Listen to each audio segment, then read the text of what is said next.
Katambay, mabigat ba buhay mo ngayon? Yung tipong kahit simple lang ang gawin mo, ramdam mo pa rin yung bigat. Stay ka muna. Baka ito yung kailangan mong marinig. Minsan, may mga season talaga na hindi madali. Yung gigising ka pero parang pagod ka pa rin. Yung parang ang dami mong kailangan gawin pero wala ka ng enough strength. Yung may mga iniwan, may mga lumayo, may mga pangakong hindi natupad. Yung umaasa ka pero parang laging may kulang. Kaya napapatanong ka, Lord, bakit ang bigat? Lord, hanggang kailan? Pero ito ang totoo katambay. You don't choose God because life is light. You choose God even when life is heavy. Not because you're strong, but because He is. Sabi sa Matthew 11:28, "Come to me all you who are weary and burdened, and I will give you rest." Hindi sinabing, come to me kapag okay ka. Come to me kapag masaya ka. Come to me kapag malakas ka. Sabi niya, come to me kapag pagod ka, kapag mabigat, kapag di mo na kaya. Sabihin, si Lord hindi naghahanap ng perfect na tao. Naghahanap siya ng pagod na willing lumapit. And the good news, He doesn't just give strength. He becomes your strength. Isipin mo yung bag mo.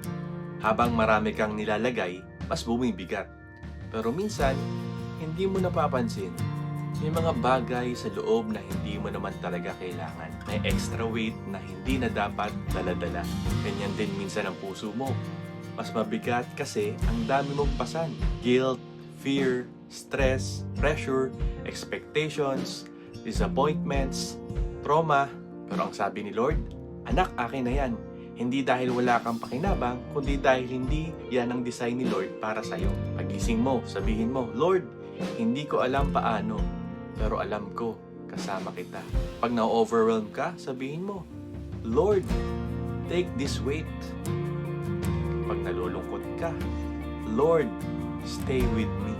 Kapag hindi mo makita ang future, Lord, lead me. Kapag pagod ka, Lord, I want to rest in you.